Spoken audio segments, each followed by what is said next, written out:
Reserve. The root of all our evil, it begins with the Federal Reserve. Hey, yeah, well, let's go back in time when everybody was so proud of America. I'm Tommy Salmons. This is Year Zero, the show that revolutionizes personal engagement in the world and fortification of your life. Let's get to it. We're brought to you by Fox & Sons, foxandsons.com, the best place to get your BBC. I never start my day with anything less than BBC in my mouth, and I suggest if you like BBC, you go to foxandsons.com, get that big bold coffee, and put it in your mouth. foxandsons.com, promo code 0 at checkout for 18% off on any order $25 or more. That's foxandsons.com for that BBC big bold coffee. Put it in your mouth, baby. And the Mark Claire Show. If you enjoyed Mark Claire with Lions of Liberty, you're going to really dig the Mark Claire Show. Mark Claire has gone beyond the realm of politics to dig into the esoteric meaning of life in all sorts of different avenues, whether it be entrepreneurship, ghosts, goblins, Bigfoot, demonic entities, religion. Mark Claire is diving into all of it, and he's not afraid to tackle any task. So go check out the Mark Claire Show. Thank you, as always, Tom Burton, for the music. And you can find this show and many more at the libertarianinstitute.org. That's the libertarianinstitute.org. That's where you'll find me, Patrick McFarlane, Scott Horton, Keith Knight, Will Porter, Kyle Anzalone, and a host of other writers like Kim Robinson. Go to libertarianinstitute.org and keep track of everything that we are doing for you. Hi, Tommy. Hello. Hello. You got that BBC in your mouth. Kind of I what's do. going on. Well, I didn't BBC today, man. I woke up this morning and I was like, I want some sweet tea. And then I had my sweet tea, a couple glasses of water, and I was like, yeah, let me have a beer. So I had a beer and then went outside and had to work on one of my chicken coops because I had the bottom fall out of one of the floors. So I went and did that. And then I've just kind of been chilling. I went to the grocery store, came home. Was planning on doing a couple other things, but it's so hot outside. It's so miserable. I was like, yeah, I'm not getting paid for this. I don't want to go out there. So yeah, I just kind of stayed inside, started watching some stuff about UFC, and the fights popped on about 3:00. So I started watching the prelims. Who's fighting tonight? Sean Strickland is fighting Magomedov. See, I've been out of the UFC game for a bit. You know what happened was during the pandemic, I tried watching when they were doing those like no audience thing. Hang on, just sort that out. And I tried watching a few fights without an audience, and it just wasn't the same. It was, and also you got to hear the smacks. You got to hear all the hits, and like they weren't muting the sound on that. And there was something about that turned. It was like, ugh. But then I started watching pro wrestling, so that's been my obsession for the last. Yeah, and then all year. the smacks are like porn smacks. It's all fake. Oh yeah, it's great. The leg slaps. It's like there's somebody next to the ring that's smacking their hands together as everyone's all right, let's go. All right, yeah. No, it pretty much is that. One thing I found too is that with UFC and because I get obsessive, especially about that stuff. So when I was watching UFC a lot, I was deep into it, and it almost becomes unfun because you like I overthink it. Where wrestling, there's nothing to overthink. Like I can do some of that, but at the end of the day, it's a silly little stupid thing that I enjoy, and I don't have to think about it. You know, it's like France is burning over here, and then I get to watch Money in the Bank, which I'm going to do when we're finished talking, and I don't care. Like, it doesn't matter what happens. Yeah, I don't have that issue. It's like it's the one thing that I can watch, and it just like turns my brain off, and I just love watching these guys just like go at it, and I enjoy the skill behind it because I trained some when I was younger, so I trained in some martial arts when I was younger, so I do enjoy the skill behind it. And so, and then there are some guys like the guy fighting tonight, Sean Strickland, who he's like a pro wrestling character. I mean, that's just that's just the way he goes about his business, which makes it fun because he's hilarious to watch and watch people react to him, and they take him so seriously. And you're like, come on, man, this dude's obviously just having a good time and just playing the heel, you know, to play the heel because he's enjoying it. A lot like Chael Sonnen did back in the late 90s, early 2000s. I mean, Chael kind of substantiated that, right? He brought pro wrestling kind of into it. I don't think anyone was really doing that kind of presentation before Chael. And then of course Connor comes along and just takes it to like the next level. But I wouldn't even put Connor on the same level as Chael or Sean Strickland because Connor's doing something different. Like Chael and Sean Strickland are like caricatures, and they're playing like this caricature, which is obvious. Connor was, I don't know. He was doing something different, which was entertaining. I never had an issue with it, you know? So like, I don't have a problem with Connor. I think with Connor is also psychological, like that, the game he played on, what was that freaking Brazilian guy he knocked out in like Jose Aldo. Oh, exactly. Yeah. Aldo, Yeah. where he got in Aldo's head so bad that one punch knocked him out in like 6 seconds. Yeah. It was 13 seconds. Did you ever see the stuff where it was right before that fight and Connor's, you know, doing his? Oh yeah, I watched the whole lead up to that fight. Yeah, I was all about that fight. And there's audio of Connor saying like, okay, he's going to go do this. He's going to do this. And I'm going to do that. And he basically pulls it off exactly as he was planning out. I think there was like one alteration. But he steps in and that was Connor, man. Like I almost miss. I remember watching him fight Floyd. I remember that build up to that fight, and everyone was like, "But you know, imagine." And the whole thing was like, "But imagine if he does. Like, he's not going to win, but imagine if he does. Like, imagine if he knocks out Floyd Mayweather with one of those like from downtown punches." Yeah, and he was competitive in that fight. I mean, yeah. I think he frustrated Floyd because Floyd came out thinking, "Oh, this is just an exhibition. I'm gonna kind of joke around," and Connor laid some hands on him early on, and I think it kind of pissed Floyd off.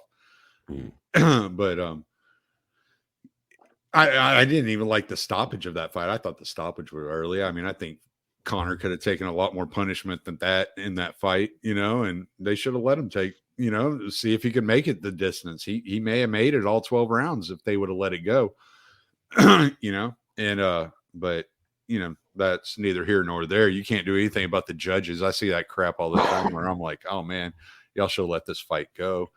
But it's like the Jorge Masvidal against Ben Askren fight where he landed that knee and knocked out Ben Askren in like 6 seconds into the fight. And, you know, he used Ben Askren's strength against Ben Askren, right? So what he did is he kind of took a couple of steps. He had his hands behind his back like Jorge Masvidal always did. And then he took one step to the left and then just ran. And so he got Ben Askren in that wrestling mindset to where Ben Askren was thinking the only thing I can do is I got to get down low. I got to level change. I got to grab this guy, put him on the ground. If he's running at me like that, I can meet him halfway. And Jorge was expecting that reaction, and he did the flying knee, and the rest is history. It's the fastest knockout in UFC history, and I don't know if anybody will ever beat a 6-second knockout. It takes most guys longer than 6 seconds to meet in the middle of the octagon. So, Yeah. What's John Jones up to these days? Because I was always a big he's John back. Jones He's mark. back at heavyweight. Yeah, He's the heavyweight Yeah. champion. Yeah, he was out for 3 years. He came back, was supposed to fight Francis Ngannou.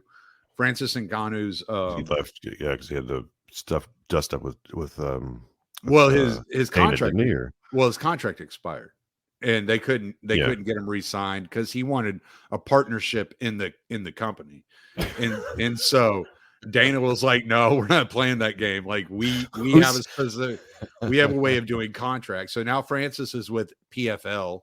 He's looking to box before the end of the year, and the rumor is that he's going to be boxing Deontay Wilder, which I don't know. I mean, he's going to get his ass kicked. I mean, whatever. It's just it's endurance. Like, to go back to the Conor Floyd match, I think the reason that they stopped it really was Conor was exhausted, and it was, I think, the fear that he was so tired that he was going to get really hurt. And then there was that whole problem with that. But yeah, I think people don't understand how boxing requires a shit ton of endurance just to keep your hands up. Like, keep your hands up for 12 rounds and be doing everything else on top of it is literally exhausting. So right. And Ngannou, I don't know. I haven't watched him since since the Stipe stuff. Well, and see, that he was didn't have endurance, right? Like that was his big problem. He just gasses out.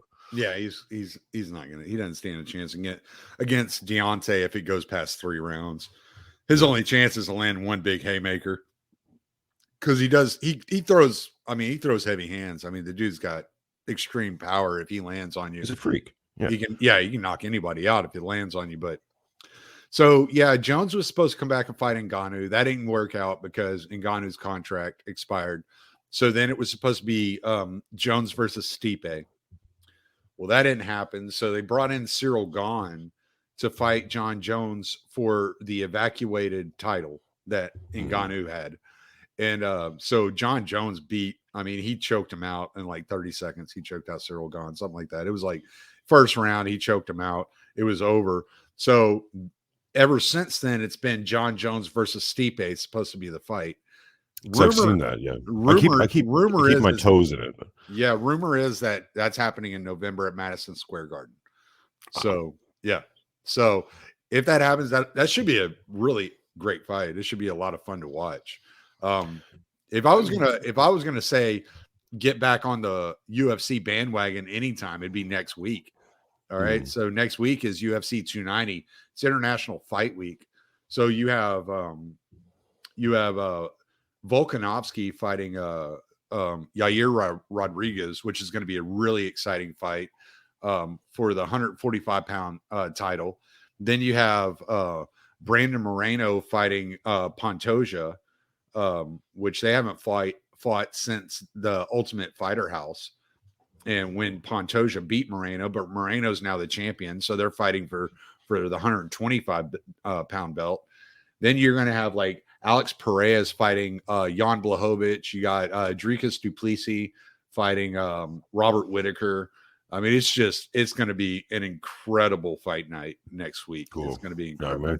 I might check that out because I keep meaning to get into it, but it's just a matter of like it's inertia. Because I know once I get into it, then it's like I'll get lost in it. Right, that's all you're going to be doing. Yeah, and it's a consideration. Like, is this really what I want to dedicate my time to? Because I got like books and shit to read. Right. Well, I stopped watching football and basketball and baseball years ago. Same, yeah. And so it's the one sport that I still allow myself to keep up with. It's like that's it. You know, I was watching hockey when my wife met me. I was religiously watching hockey, Montreal Canadiens, all that stuff. And it just started to wane. I felt like by 2016, I was barely watching any games. And I just noticed it was like money has ruined organized sports, like team sports, so badly that you kind of watch this and you're like, yeah. There's not even a story to be told because half all the some teams will grab up all the great big players of any generation and try to hold on to them for X number of years, and then it just becomes a money game. And and Montreal, the Canadians have done actually quite well for themselves overall, but I don't know. You get to a point where this is not fun anymore. Whereas at least with fighting, it's like, this is not only is this real, but and there's money involved, but these people are actually hungry. Like they're risky stuff. They're putting it on the line, and I felt like a lot of professional sports players just stopped giving a crap. Right. They get their big they work really hard to get the big contract, and once they get the big contract, they're like, well, we can ghost. Yeah, but there's been some pretty good fights this year. Jones winning the heavyweight title was pretty exciting. The Volkanovski Islam Makhachev fight was really excellent fight. I keep hearing about this Volkanovski character. Volkanovski, he's Australian. I mean, you should. Right. He fights out in New Zealand, but he's from Australia originally. Yeah. Right. Yeah. So that's y'all's guy, man. He's down there with y'all. Hey, like I said, and he's he's a former rugby player. Like I've said, Tommy, to many people, like, I just live here. I have no commitment to the Australian experience whatsoever, other than the ones I have to be. Like, it's very refreshing. Let me put it that way. It's an odd place to be mentally, but I've been enjoying it because the pressure's off in terms of caring about politics. There's rumors that the Australian government here is going to start cracking down on basically political speech is a big worry, and I'm like, I've purposely never talked about Australian politics on the show because I don't care. And right. I'm purposely keeping myself completely outside of it, like until it affects me, and then we have an issue. But it's nice. I feel like a foreigner in a foreign land, but I live here. But it's I own property and stuff. Like, it's like I should care on some level, right? I do on some level, but it's a very base only only how it affects you. Like exactly, that's about as far as my care goes. No, I don't want to learn a whole new system and learn all nah, y'all gonna have all that. Just like, don't fuck me over and we're all good. Yeah, exactly. Or fuck me over the same way you're fucking everyone else over. Yeah, just don't fuck me over any more than you fuck everybody else. Don't make me a special case. That's all I'm asking. Congratulations on I just caught up on your stuff. I think I'm pretty caught up on your stuff. I listened to you and Matt and Buck talk, which is why I reached out, because I had some idea of talking about where we draw lines, both as Orthodox practitioners and just people, really, or podcasters, whatever. Maybe we can talk about that a little bit. But and then I just listened to you talk with David, and it's really been interesting watching David do that tour through people who I'm that I'm friends with, essentially. Like, he did our show, then he talked to Buck, then he talked to Matt, then he talked to Adam, and he talked to you. So it's like, it's just been interesting seeing him make that tour and watching you guys, like everyone else, kind of latch on to certain parts of his general new message and examine different parts of it. Because remember when he came on our show, I think he was just deciding to get out of terrestrial radio, and I wanted to talk to him about Girard, and we did, and stuff like that, and differentiation. And then I think that was the first time I ever heard him really go into what I would almost call David's Christian technological rant, because I don't think I've heard of him talk about that on Neighbor's Choice before. And so he got into that, and then that's been sort of like the thing that each progressive show I've listened to him being on is sort of like he's what am I trying to say here? It's early in the morning for me, so my vocabulary is just I know. I'm letting you figure it out, because I'm interested. Yeah, but it's just interesting to see that that sort of rant messaging, whatever, kind of clarify itself over the course of like 4 or 5 different podcasts, and everyone in that group is kind of interested in the same kind of ideas. So, anyways, congratulations on that. It was a really Well, I good appreciate podcast. that. No, Yeah. it was fun. It was fun talking to David, and yeah, I listened to your episode with him, and then Buck and Matt, and then I heard him years ago on Pete's show as well, and then I heard him talk to Adam, and Adam introduced me and was like, "Hey, you two need to talk to each other," because he asked Adam, like, "Do you know anybody else that would want to have these conversations?"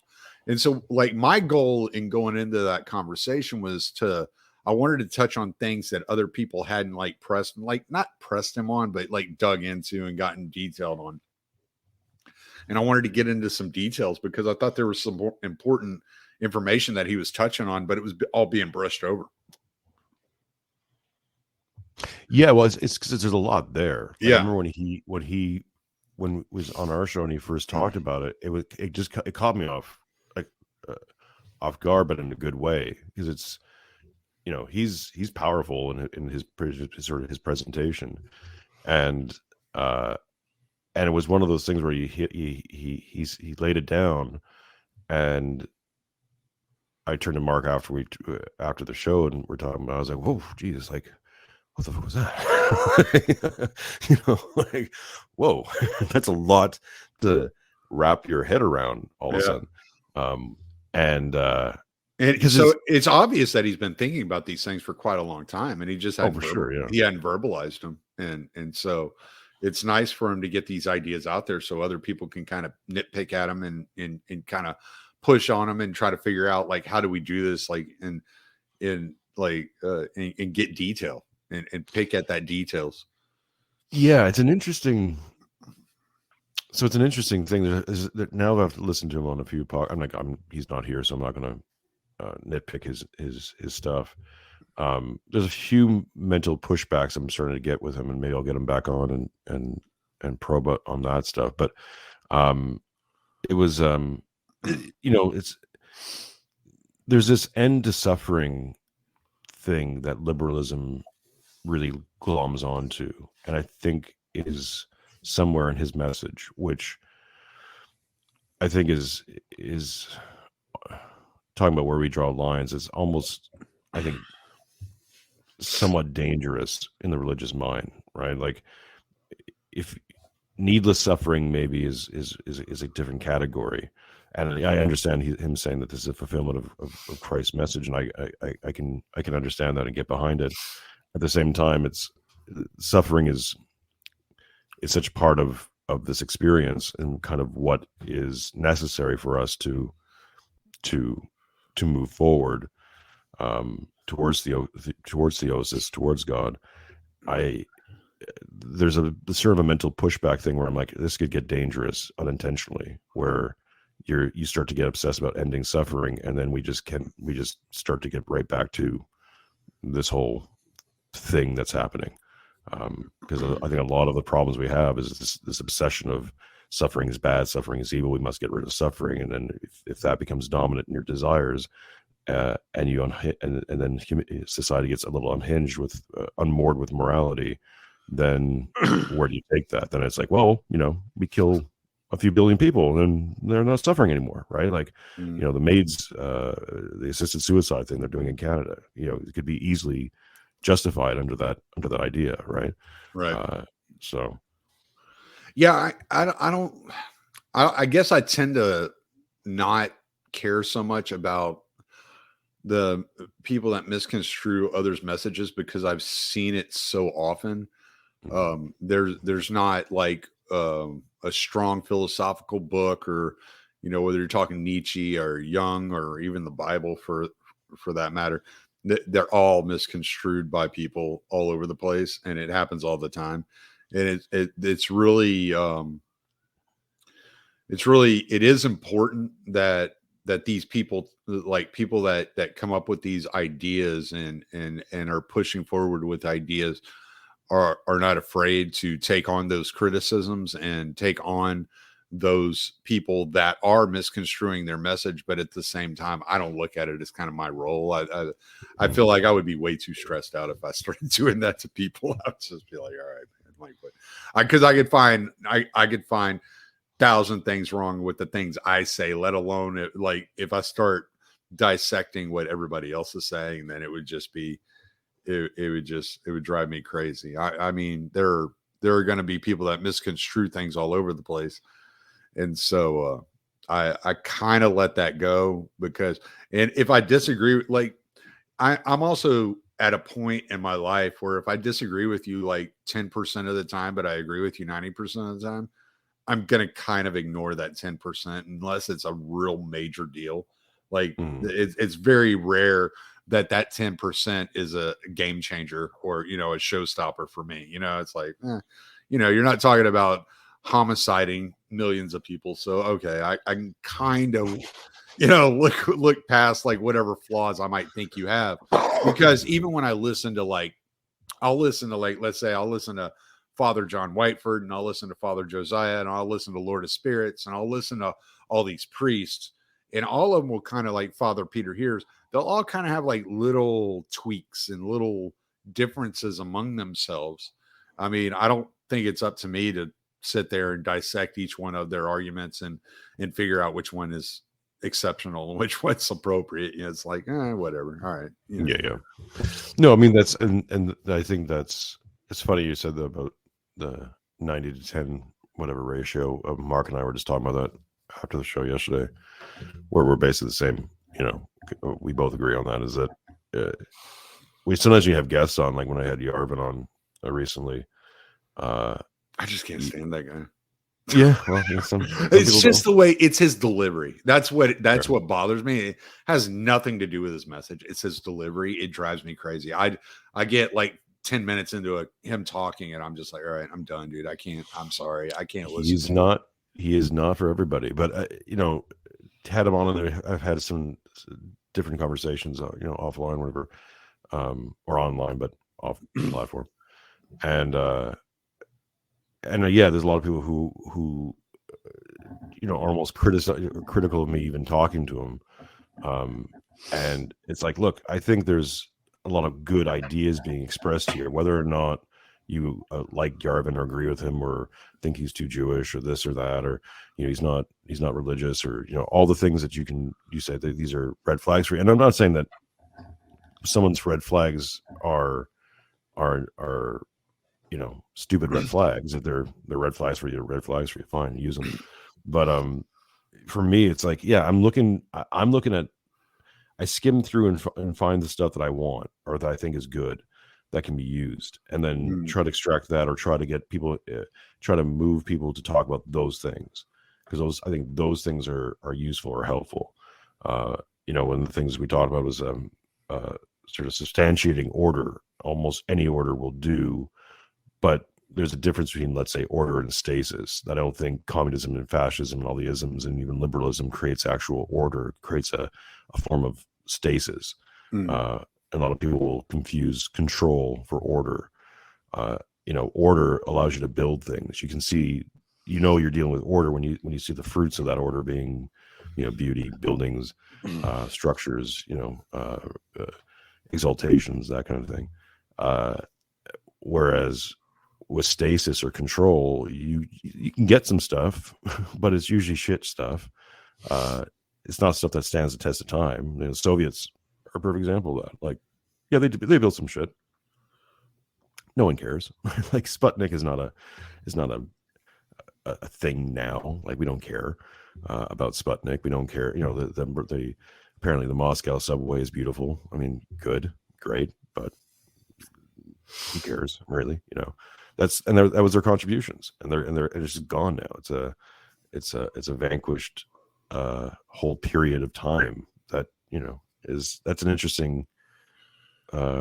It's always an interesting thing to me, is that, because I remember living through that time period where the Soviet Union existed, and then the Berlin Wall fell, and then perestroika, glasnost, and then the Soviet Union just stopped and went away, and you live this new reality for 30 odd years now where it's like, that just doesn't exist anymore. This Yeah. whole thing that was built up and had a artifice, and we were at war with them, and everything, and just gone like Yeah. the next day. It's a fascinating thing, right? That I think there's like this presupposition that a lot of people have of his permanence, and that permanence keeps them in that stasis, under that stasis control. They almost control themselves, and then all you have to do is remind them, like, this can all go away, positively and negatively, like that. It's there's almost no there. I don't know where I'm going with that. It's just kind of just the things that have been on my mind. In terms of what are we doing, or what can we do, and I think a lot of that has to come down to substantiating order in some way, shape, or form in our own lives, in our communities, and in the world we live in. And then once we have that order, then to build from it, as much as possible. And I think that's part of what David's whole thing's about.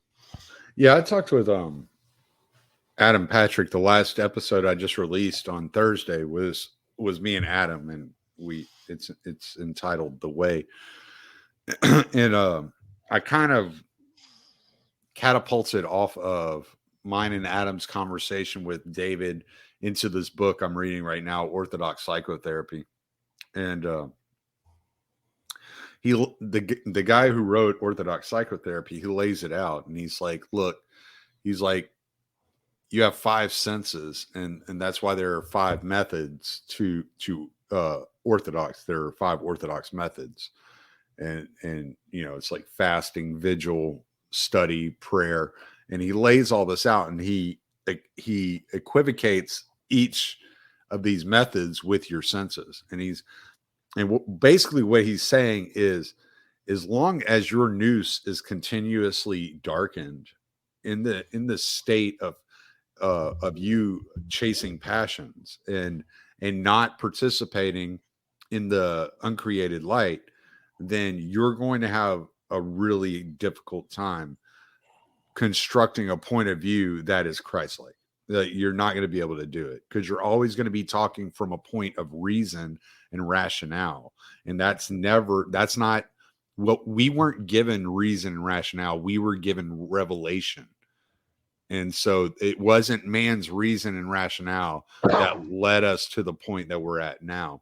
It was the revelation of Christ that brought us to this point, and that we're going to have to learn to humble ourselves and stop thinking that we can figure this out, and just stick to the plan that was laid out before us.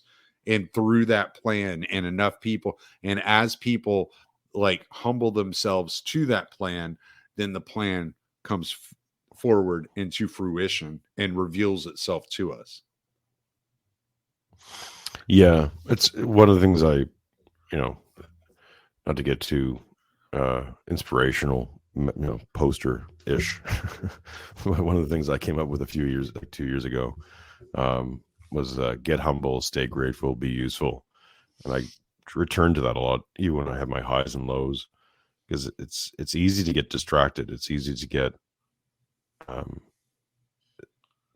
very prideful, and I fell down this rabbit hole recently. I think it was partly doing the Joe Rogan research, and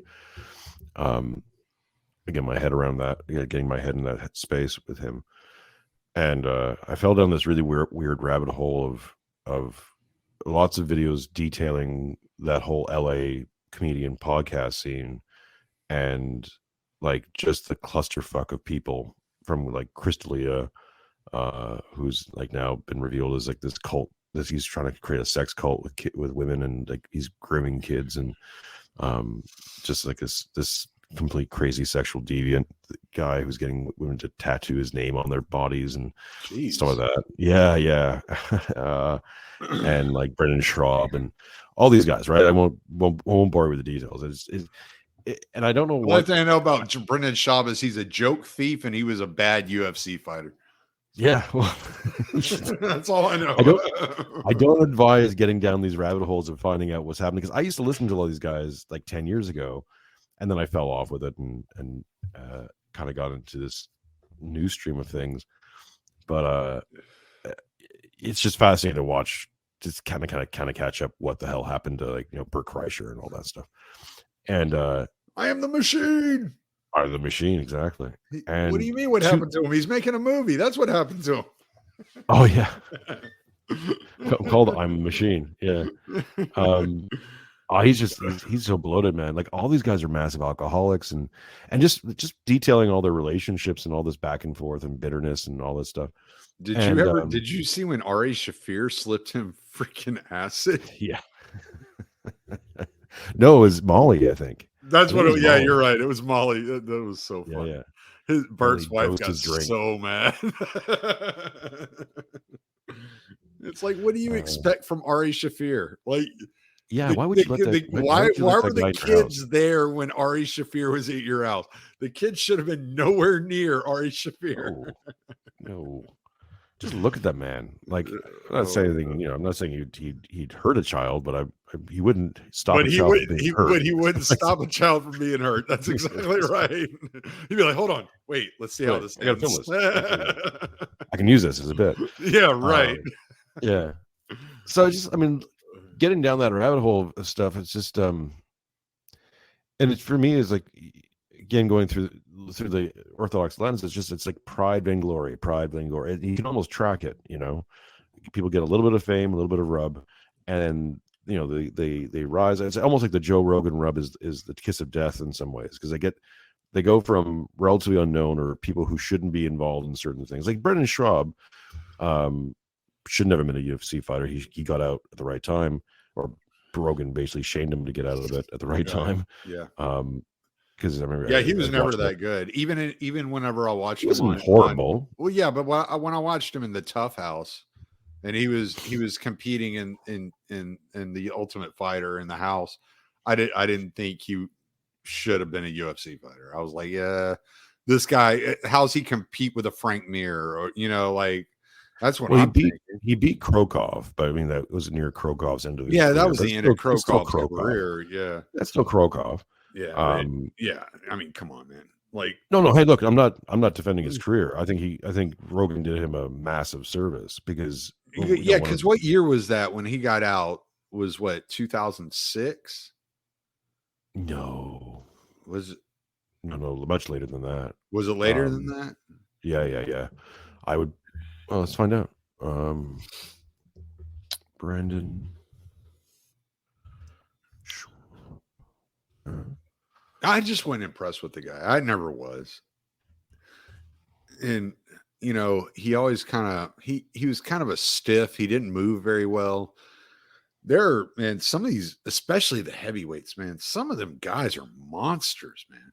Like, could you imagine if Brendan Schaub would have ever fought Ngannou?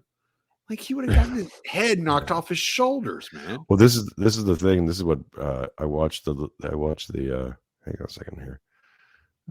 2015, I think. Damn. Yeah, it was a lot later than I thought. I think. Maybe I just called his career. Maybe I called his career in 2006. Probably. Well, he was just, what Rogan basically said to him is that, like, he's like, how do you feel? Like, honestly, he was like, what are your chances if you wrestle Cain Velasquez? And Brendan Schaub's like, I think a lot of people would be surprised. And Rogan's like, I think you'd be surprised. I think you get murdered. Like, he's going to destroy Cain would rip your arm off and beat you with it. Like, Cain Velasquez was a bad dude, man. He was bad dude. He's just got bad. He's a guy who might be in pro wrestling. There was rumors about that. It depends on what happens with these freaking murder charges that he's on. They did get him out of prison. He's on house arrest though, so he's at home now. But yeah, man, like that was one of those cases like where, even Chael Sonnen is facing a case in Las Vegas that hadn't been well publicized, but I think it was last year. It was either last year or the year before. He was at an event. This is why he doesn't work for ESPN anymore, because he was at an event and with his wife, and some dude started talking shit to his wife. And Chael Sonnen basically like picked the dude up by his throat, slammed him on the ground, and beat the hell out of him. And he got like like 11 battery charges put up against him or something like that. Whoa. Yeah, I mean, you don't mess with these dudes, man. Like these guys are professional killers. That's what they train to do. Like, what Yeah. do you think you were doing? You know? Oh, I mean, with Brendan, there's that classic one. I think it was his last fight where he got knocked out, and he was just like, like, you're gonna have brain damage now.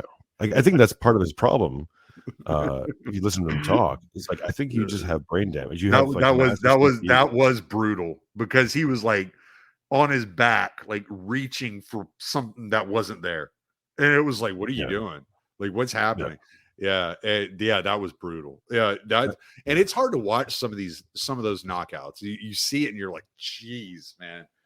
Oh Lord, on Queer Street for a long time. But I mean, lots of guys have done that. Everyone has a different, I think. Like the last time I saw Chuck Liddell get knocked out, he got caught by that Rich Franklin with that straight left hand.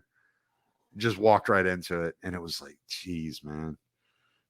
Because I love Chuck. You're right. I came into like Chuck had been part of the sport for much of my life as a fan, and then I'm watching him like just crumble in front of my eyes, and it's like, oh Lord. Yeah, and you know the old fighter syndrome is always nasty, man. Yeah, like, it's always hard good to get watch, out, man. It's always good to get out when like I think George GSP did probably the best thing. That fucking slick son of a bitch. I know, eh? God, you know what happened, right? Like Michael Bisping has talked about this openly. So Michael Bisping is blind in one eye from a fight. All right. Yeah. Well, he ended up having glaucoma in one eye. So when they did the surgery, they fucked up the surgery. And so it caused him to go blind in that eye. All right. But he didn't tell anybody, didn't say anything. Yeah, he kept fighting. He beat Anderson Silva with one eye, won the title. Well, he had actually trained with GSP's striking coach. And GSP's striking coach knew he was blind in one eye. So GSP came out of retirement to win the belt for Michael Bisping, knowing that Michael Bisping was blind in one eye, and then re-retired after that. That's slick. Well, hang on, but allegedly, and I have no reason to disbelieve this. Allegedly, he does have like colitis, like a really bad stomach shit going on. GSP does. I'll believe that until I hear differently, but yeah, I didn't know. I didn't know about the striking coach thing. The striking coach thing is funny, but I mean, Michael got a big payday for that. Oh yeah, no doubt. And he jokes about it. He thinks it's funny. He laughs. He's like, that son of a bitch. He got me. He got one over on me. GSP looked so good in that fight too. When he came out, he was yoked because he got up. He went up a weight class, I think, to fight Bisping or whatever. He'd been out for a while. Yeah, I think so. Yeah, because he was one. No, it was 175. I think they fought at 175. No, they fought at 185. Was Bisping 185? Okay, yeah. And then and GSP I think always fought at 170. 170, I think. Yeah. Yeah, that's the next class down. Yeah, I think that was his weight class for forever. Yeah. Okay. Yeah. No, that dude, he got one over, man. He got one over. Jean-Claude Van Damme Jr. got one over. Talk about the UFOs on Rogan. I always made jokes about how GSP looked like Jean-Claude Van Damme. Like he does, 100%. For sure. Yeah. He seems like he might be a little nicer, but that's about it. But that's because he's Canadian. I've heard he's a sweetheart. I have too. I have too. Yeah. I know guys who've like met it, like from the Montreal connection, whatever, like people who've hung out with him ish, like back in the day kind of thing. I'm not saying I have any ins on GSP, but everything I've heard, he's a sweetheart of a guy. Yeah, from what I understand, he's like one of the nicest guys in the world, next to Wonder Boy. Wonder Boy Thompson is supposed to be the nicest guy ever in the world. And I watch his YouTube channel and he seems like the sweetest dude ever. He's like, I don't want to hurt you, but I'm going to kick your head off your shoulders and then I'll buy you a beer and we'll go have a nice dinner. It's what I do. I'm sorry. It's what I do. I think there's a lot of those because I think martial artists in general, if we're talking about humbling, getting humble and moving forward, like I think If you've martial never arts done, if beyond you've ever everything done just humbles the crap out of you. Yeah. jujitsu, will humble the shit out of Yeah. you So yeah, I've done that because as you're well. Yeah. gonna get choked out. I mean, period. If you've ever been on the mat with anybody, eventually you're going to get choked out. It's just the way it goes, and it's gonna let Eventually, you in know very in the quick first you're not 13 the seconds, baddest usually for dude. me. Yeah, it's like you're not the baddest dude on the planet. Like Yeah. it doesn't matter what you think, So yeah, for sure. Yeah. It's almost, I think those belts are almost there to shame you at some point. Because I remember doing some jujitsu stuff years ago, and yeah, getting choked out by a blue belt. You're like, oh, you're not even like a black belt. Be okay. Like if I get wrecked by a black belt, okay, but like, what's this purple belt? Oh shit. Yeah. Oh shit. Yeah. He's been training for 4 years. I didn't know that. Yeah. Brown belt. That's the shit belt, right? That's the shit belt, isn't it? And like, why is my leg behind my head? Like, I just said watched hi the to the guy. I just watched the guy. It was actually really cool. The first fight of the prelims was a heavyweight fight tonight. There was this guy named Romanov from Monaco, and so he won the fight. Went to decision, but he won the fight by decision. And they actually came out. His coaches came out and awarded him his black belt while he was still in the octagon, which was really cool. Yeah. No, nice. So, yeah. I was thinking about thinking back that CM Punk run, and I was thinking about when he faced off with Mickey Gall. Like this is an example of people who don't respect bad dude, man. Right, but if people who don't respect the game, who walked in there with like 2 years of training, going, "Oh, I can do this." Yeah, and Mickey Gall, I think, was like maybe he was like 40, brown belt or something like that. 42, like he was old. Like oh yeah, he was at the end of his career, and he tied him in a pretzel. Yeah, no, I think that was the embarrassing thing too, is that you think, oh, I'm older, I'm a wrestler, I can take some hits, and I've done some training, and I can figure this out. I'm going to go against this 19-year-old twerp, whatever. And that 19-year-old twerp has been living, breathing, eating this stuff since he was like probably 12 or whatever, 8 maybe. And yeah, don't take that not black belt status as a joke. Like I think it was a blue belt. I think Mickey was a blue belt or brown belt. I can't remember. Oh no, it was a brown belt, I think. Yeah, he was a brown belt at the time. Yeah, that was like the end of his career. That was the end of his career. He was coming to the end there during that. Who, Mickey? Yeah, I believe so. Wasn't he? No, he was just starting out, wasn't he? Maybe I'm wrong. Yeah, I could be. Yeah, wrong. Mickey Gall was like a young kid. I think what happened is he had that fight, and then I think he pissed Dana off because he got really cocky, and I don't think he went. That's right. That's right. Because then he went to Bellator. Right. Yeah. And then there was a guy after that who fought CM Punk, I think his second match, who actually got fired because he was just like embarrassing CM Punk on the mat and like taunting him and wouldn't was just playing it out too long, and Dana dressed him down and fired him, I think, on the spot at that night. He's like, yeah, you're out. So yeah, just think about that. It's like that you can't transfer those skills. Like you think you can. There's some skills you can transfer. I mean, Brock Lesnar did a good job when he went over. I mean, he was Brock Lesnar. Like, yeah, no, but he actually had some fighting skill to him, and he had the ability to fight. I remember when he was an NCAA champion wrestler. Yeah, he was a good fighter. He knew a lot of what he was doing. And he's still young though too. I think he was only 24 when he went over. He was older than that. 25, something like that. Yeah, 27, 28, I think, because he was already a star in the WWE. So he had already kind of established himself in the WWE. He goes over and he won the belt. And remember when he fought Frank Mir that first time? Mm-hmm. And Frank Mir beat him the first time. Yeah, he was beating the shit out of Frank Mir, and Frank Mir like rolled up on that ankle, man, got him in an ankle lock and took him down. It was like, oh shit. Like he didn't know what to do with jiu-jitsu. you know. But Mhm. that second fight against Frank Mir, he fucking held his own. He did the right shit. He held his own. He was actually a really good fighter. It was actually, I thought it was going to be like a CM Punk type deal where it was like, all right, whatever, man. This is like a gimmick. I don't care. Mhm. I don't really want to watch this. But no, Brock Lesnar held his own up until he got I really think sick. He got he real had sick. he had diverticulitis, and he fought Alistair Overeem when Alistair was like pumped up on help.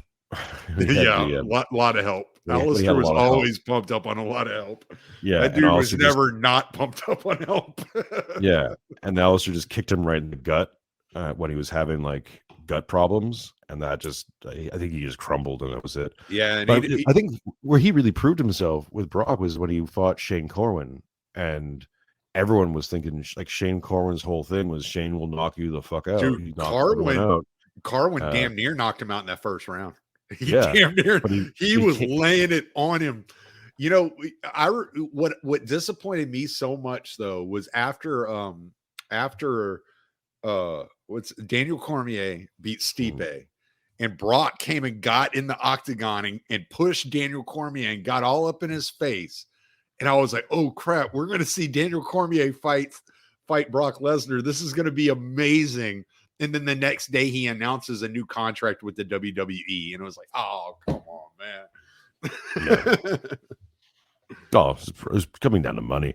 Like because he fought who was that guy from New Zealand? I thought it more had to do with his health. From what I understood, it was more probably of the health thing that he just couldn't keep up with the workload of what was expected from UFC and like what you had to do to prepare yourself to fight these guys. Because I mean, they put in so much work in the background, what you don't see, like they're working constantly, these guys.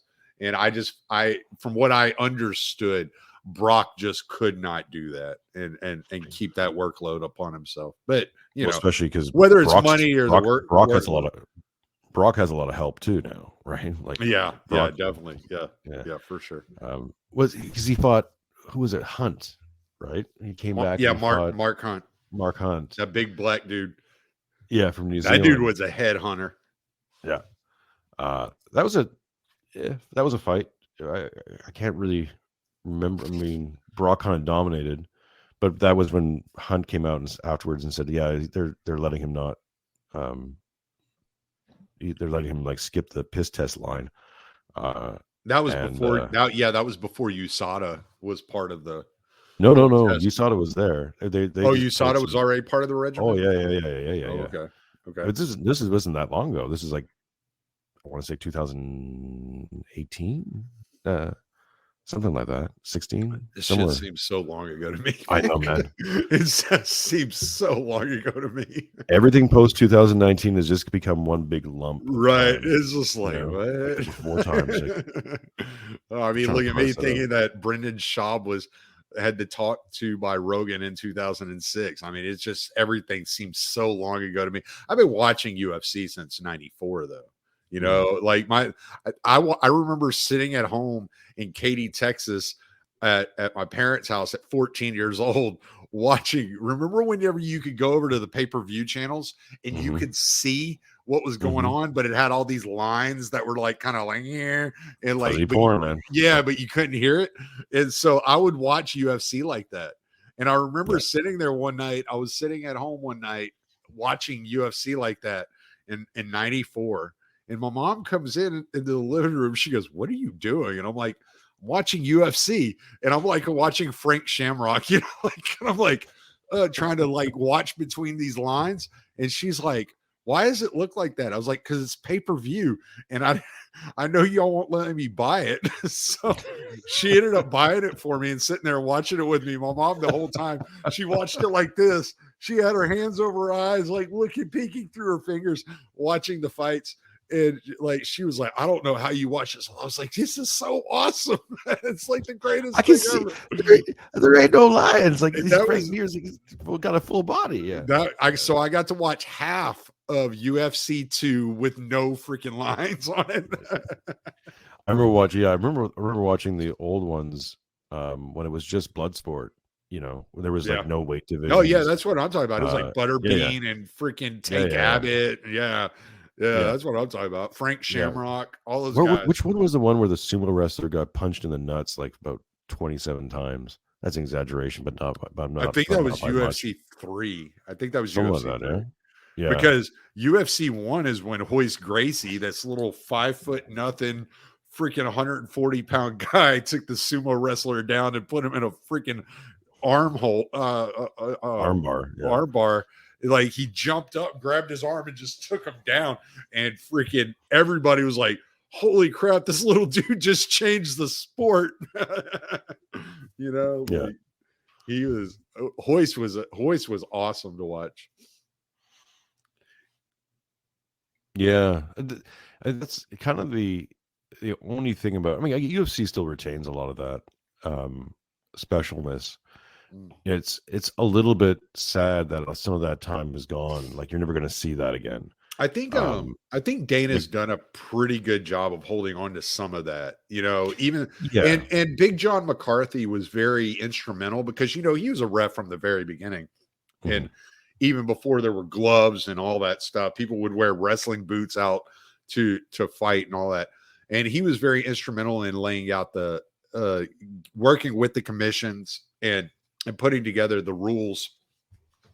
And so a lot of what we're witnessing is they did their best they could at retaining as much of that initial freaking sport as they could. Yeah, it's interesting because going back to talk about GSP, like I think GSP kind of, I think he was really the first guy who was multidisciplinary in terms of he would go away, come back with it, and he'd learn.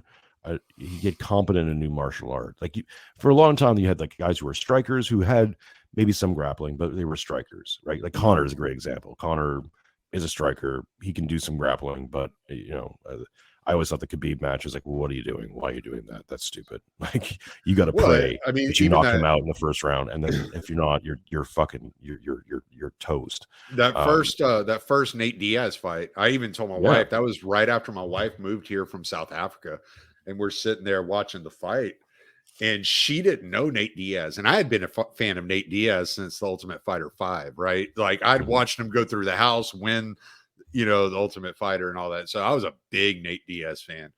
And I told her, I said, Nate Diaz is going to kick this dude's ass.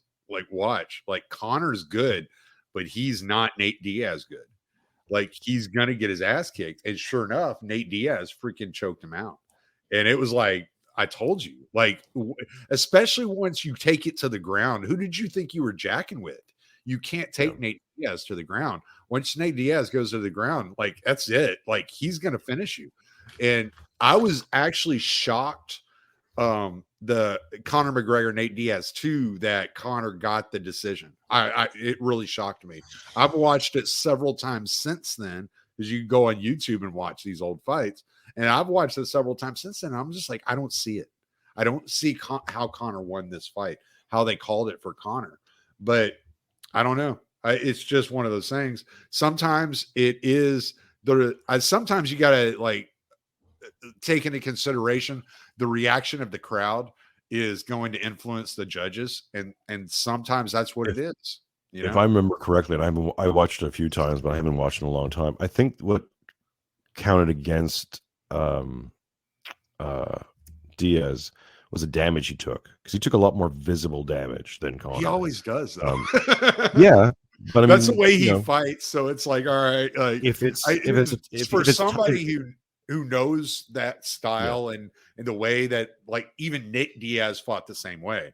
It was like every punch Nick Diaz threw was like 50%, but he was throwing 5 times the amount of punches you were throwing. It's that, and that's how Sean Strickland, the guy who's fighting tonight, that's how he fights. He gets in your face and he just pop, pop, pop, pop, pop. It's just constant, nonstop in your face. You don't have time to breathe, and more people panic than don't, and that's just the way it goes. Well, which is understandable. I mean, if you constantly having freaking fists in your face, you're constantly getting peppered by right hands. I had a plan and this plan's not working. Right, exactly. And so, Yeah. but yeah, no, I mean, because I think that might be part of it, is like I have a little bias to the Diaz brothers. I know their styles. I've watched both of them fight for years. I loved watching them fight because they were exciting fighters. They got in there and they didn't let off the gas pedal. It was constant, just da, just over and over and over. And they're right in your face the entire time. And knowing that Nate's going to take some damage, but like he was never hurt, you know? I mean, you're breaking open scar tissue that's been there for the last 15 years from the amount of times he's been punched in the face. Like you're not really hurting the guy. Like when the first BMF title, when Nate fought Jorge Masvidal and his freaking half his eyes hanging off of his face. Like he could have fought through that. Like that's just his style. And he would have fought through that if they wouldn't have stopped it by a doctor's stoppage. Right. Yeah. I mean, that's just the way those guys are. And so just understanding that fighting style, know what they bring to the table, and watching the accumulative, like just landing of punches and punches and punches and punches. And you don't have an answer to stop this guy from being right in your grill, just peppering you constantly. I just felt like, yeah, Nate won this fight. And to me, it was a fairly easy decision. I was really surprised whenever I saw that Conor won that fight. I mean, also, the whole Conor mystique might have played into it as well. Well, that's why I'm saying, you got to take into consideration these judges are hearing the crowd noise. They're there in the moment. There's a lot going on, right? It's like this whole there was this whole controversy earlier this year where this guy named Paddy Pimblett was awarded a decision win over this guy Jared Gordon. And if you went and watched that 3-round fight, you'd be like, Paddy didn't win one round. Like you would watch that fight and be like, there's no way. You turn the sound off and you just watch it. Like Jared Gordon easily won that fight. And he got a lot of street cred from losing the fight that everyone in MMA media thought he should have won. And so it kind of gave him some kind of like name recognition. But it's like there's nobody that watched that fight that was like, yeah, Paddy easily won that fight. It was like, no, Jared won that fight and he won it going away. And it was the closest thing that I've ever seen to a robbery. Right. Like I was pissed off about the St. Pierre Matt Serra 2 fight. Whenever Sarah had St. Pierre on the ground in round 2, was just beating the crap out of him. That's when his face got. Yeah, and the ref didn't stop the fight, and then GSP ends up winning the fight by decision. And it's like, he wasn't even fighting back for like 2 minutes of the second round. He was just sitting there like defending punches with his face. And you just let him keep going. And it really pissed me off because I was so excited when Matt Serra made that comeback and beat GSP that first time they fought. I was like, this is awesome. It's always great to see that underdog. And everybody was counting Serra out even in the second fight. And I was really irritated because I was like, dude, anybody else, you would have stopped that fucking fight. Anybody else, you would have stopped that fight. But you didn't stop it because it was GSP. And it was like, or like this Israel Adesanya versus Alex Pereira fight earlier this year, or was it was late last year. And Izzy had beat him for 4.5 rounds. And with like a minute left, Alex Pereira got him up against the cage and he landed a couple of shots, and Izzy kind of ducked down and he was kind of weaving. But because his head was looking at Alex's feet instead of at Alex's chest, they called the fight. But he was still on his feet. He's still moving. And I was like, why'd you call that fight? You just took the belt away from this guy. Like, what are you talking about? And then they fought again. They fought a second time in UFC. And Izzy knocked him out in the second round. Dead cold knockout too. Dead I think cold. I think I might have seen highlights of that match. You probably did. I mean, they were everywhere. Yeah. Yeah. It was searched him. Yeah. Dude didn't move for probably 8 minutes. He was laying there. He was just laying there. It was like, you almost get like worried. You're like, is this guy gonna get up? Especially because you've just been cheering it and you've been like, yeah. Yeah, you're kill like, him. yeah. And then like after a couple minutes, you're like, what Ah. the fuck? Well, I think this is, we're at the start of the conversation. I was saying, like, what I think got me off of it, and my daughter was born, and all this other stuff was going on. So, like, my bandwidth was screwy. But trying to watch the UFC fights with no crowd and hearing that noise, it was just like, this is tough. This is rough, man. Yeah, it does. Like tonight, the fights tonight are at the Apex, so you get all that sound, that flesh on flesh, especially when elbows land, man. I heard one, was it last week, man? There was this kid, it was his first fight in the UFC, and I was excited for the kid, but man, dude, it sounded like somebody hit this dude in the head with a baseball bat. Like this freaking kid, he stepped in and just timed it perfectly with a right elbow. Boom. And it was like right here. And it was just thunk. And I was like, oh shit.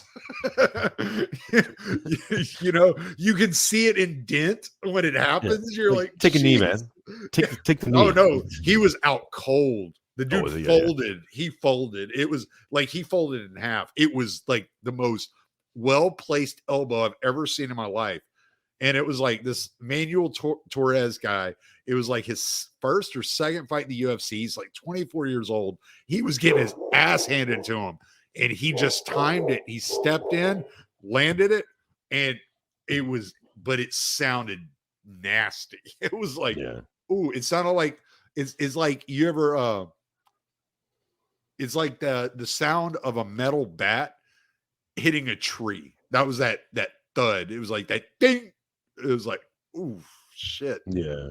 The closest thing I'd seen, and maybe I just added the sound effect in my head when I watched, I think it was Brock Lesnar versus who was it? Not Couture. Maybe it was Corwin, where he mounted him and he started laying in those like lunchbox hands in on him. And you could almost feel the thud, like, oh man, that sucks. That's why, like, I would never, like, I was never going to be, I was never that athletic and stuff like that growing up. But like, I'm glad that my life never went to that direction, where you end up. When I was, what's your job? I get beat up by this gigantic gorilla of a human being. It may be a good thing, but when I was 14 years old and I was watching UFC, I would tell my mom that's what I want to do. Problem was, we couldn't afford martial arts. We couldn't afford to send me to martial arts, so I never had the opportunity to even compete. So I never found out if I could do it. But when I was young and I was watching it, whenever I was like, I want to do this. I want to do this. I want to be part of this. And I mean, this was before it was the sport it is, right? This is back whenever the pay-per-views were getting 20, 30,000 buys and like once every 6 months or whatever they did. It was very rare. But yeah, back then I was like, I want to do it. And my parents couldn't afford to send me to martial arts at that time. It was a little bit later on in life that I actually like studied some martial arts, and I didn't get study for very long because money was so tight. It was just like, it wasn't something I could keep up with. So, but at that time, man, that was a avenue I would have taken if I would have had the opportunity to take it. Yeah. I didn't get into jiu-jitsu till like I was in my 30s. And I did some training with the Eddie Bravo School of Montreal, 10th Planet thing. That's some good shit. It's great. It was great, but by that point I had accumulated joint problems and all that kind of stuff. So I got to a point I was like, this hurts. This is, and I'm sure if I could maybe get through, if I really commit myself and get through it, I can maybe like get on the other side of that pain. But but the type of flexibility that's required for like a rubber guard or an omoplata and things like that. I mean, if you have joint issues, it's just going to kill you. Yeah, and that's what I kept finding. I was like, I'd train and then go back to go to work as a bartender the next day and like be doing shaking up cocktails, and like my whole arm would seize. Yeah. It's like, Yeah. well, that's bad. that shouldn't be happening at 35 years old or whatever it was. Yeah, honestly, I mean, I would tell this to anybody, young kids, older adults, whoever is considering jujitsu. If you're not pursuing jujitsu for the purpose of actually competing, like on the national level and going to national like competition events, I would not go beyond purple belt. I wouldn't even like pursue it. You're talking about 20 years to become a black belt, and you're looking at, in this period of time, you're going to end up getting arthritis in your fingers. You're going to have ACL surgeries, blase, because of all the crazy positions you get put into. So 4 years, get your purple belt, learn the basics, but I wouldn't go beyond that. Like there's no reason.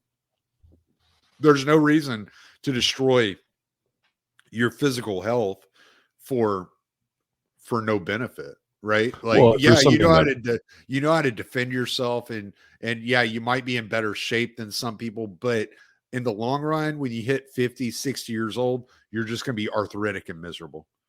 Yeah, well, I mean, I'm already there anyways. Like, I was arthritic and miserable when I was 30. So like, right, yeah. I've been splitting wood. We're in the middle of Australian winter. It's always weird when you hear people talk about heat waves up north there, and on the other side of the world. And here it's like drizzy and just, it's not even that cold. It's like 13 degrees. It's annoying cold. You know, it's one of that cold where it's like it's damp and you're sore all the time. Yeah. Everything hurts. Yeah. You just like, you turn around and you bump your finger up on the doorknob and you're like, shit, you son of Well, it's because especially the work you and I do, it's like I deep heat. I just slather myself. My wife is constantly, even my daughter was like, what's that smell? I'm like, it's just deep heat. You get used to that smell. Because I've been splitting wood a lot last week. And I got to the point where I'm like trying to switch it to my left hand because my right, and what people don't understand, it's the actual action is pretty easy. I had a good axe. It's not that hard, but it's the impact, right? And after you do about 100 cords of wood, like your whole shoulder and everything else starts to seize up on you, and yeah, just walking around like an old man in the mornings. It's kind of The other day I was delivering. I had to deliver 80 impact windows to an apartment complex, and they wanted it all up in a Connex, and they had the Connex up on the curb. So I had to pick these windows up. They're probably, I don't know, 65, 70 pounds each. They're not super heavy, but they're heavy enough when you get through 80 of them. And the next day, man, my whole body was sore. Everything. Every part of my body. And still today, my legs are feeling it from taking that step up into that Connex. It was just like, man, because it's out of the ordinary. Number one, it's a different motion than you're used to taking every day. And then on top of it, you're taking this motion repetitively over and over and over with 70 extra pounds on your body that you're not used to. And so, yeah, like it had me just completely sore. It felt like the first day of basic training all over again. I was like, geez, man, I haven't been this sore in years. You know? Like my whole body, like every muscle in my body. I started getting cramps in my feet. And like, I was like, golly, man, you know? Yeah, people don't get it. Like my wife was semi-joking because I was sick earlier in the week, so I wasn't at work, and they were forced to order in some firewood. And it's fucking expensive. It was like $400 for a load that I could do in like a day, not even for half the price. And so she was joking. She's like, "Oh, you know, you could just be cutting wood all year round." She's like, "It'd be a great workout. You'd be buff after." I'm like, "I'll be dead." Like, do you understand? Like, I'd be chopping wood in the middle of summer with 40 degrees. Like, are you out of your freaking mind? Well, my wife picks on me. By the way, my wife told me to tell you hi and that she loves you today. Oh, hi. That'd be true. But she feasible. likes to pick on me because I cannot stand a massage. It's like Right. one thing I'm the same way. I just Don't can't touch me. Like, just don't I touch don't me. like Yeah. it. It doesn't Yeah. feel good to me. I don't enjoy it. So when I'll tell her I'm sore or something like that, she'll be like, "Oh, do you want a massage?" All right. And I'm like, "No, fuck you, man. Like, leave me alone." And and she said something to me the other day because I was like, "Man, I'm sore. Like every muscle in my body from the bottom of my freaking head down to my ankles is sore from those damn windows." And she's like, "Maybe we should go get you some icy hot." I was like, "Nah, we don't have to go to the store for a special trip to get me icy hot. I'll be fine by tomorrow." So I woke up the next day and I could barely get out of bed still. And I'm like, and she goes, "Your muscles Icy hot's still, still the menu." your muscles still hurt?" And I was like, "Yeah." She goes, "Oh yeah, so much for being good by tomorrow." I was like, "Look, woman, I'm not as young as I used to be. My body doesn't heal as fast." Stop being right. This is right. Yeah, right. Yeah, don't be judgmental. Especially when you're married, right. You're married to an old man now. But it's a dipshitty thing too. Like, I get macho over stupid shit. My wife's like, "Well, why don't you go take a bath?" I'm like, "No, I can't take a bath." She's like, "Why?" I'm like, I can't take a bath. He's like, "It's not manly. I can't take a bath." Like, it's don't. Dude, I ain't gonna lie to you. I will soak in some Epsom salt. Like I will not lie to you. This is not even this. Oh, she says, what did she say? She's like, "A lot of great men have taken baths." I'm like, "Yeah, a lot of great men have ridden horses too." Like, what are you talking about? Like, they didn't have showers. But my thing is, it's not even judgment. I don't judge other men for taking baths. It's just I would judge myself. that's it. Like, anyone else can do whatever the hell they want. I don't care. I'm like, if you want me to take a bath, you better bring me a rubber ducky. All right, brother. I don't want to keep you forever. I had to go for a smoke and a shit. Thanks, brother. Thanks for coming on. Yeah, no, this was fun, man. I enjoy enjoy the kind of relaxed, chill, freaking episode. So yes, I thank you for this. Yeah, I think that's kind of what I want to do going forward. Every so often is just do an episode that's not an episode, a podcast. This is not a podcast. Because so yeah, okay, let me finish with this. So I was getting that rabbit hole of all these guys, all these comedians, LA's comedian podcast thing, and how just cesspool he was. And I knew we had this talk coming up, and I really I'm always humbled and blessed to be talking to you guys and to you and Buck and all the rest of them. Like, it's very humbling to be in that conversation at all. So I think that's a nice innocuous cure from that whole diseased group that you saw doing that. But the other thing too is that people get into, I think, this headspace that everything has to be content.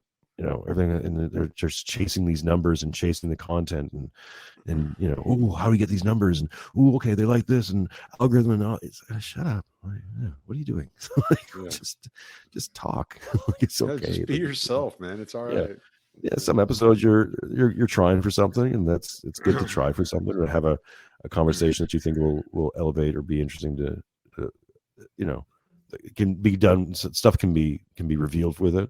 And then there's other ones where you can just talk UFC and shoot the shit about shit. Like, yeah, I think that's bullshit. I think that's valuable too. Yeah. Name this episode Rubber Ducky and just leave it at that. All right, brother. I'm going to stop recording. All right.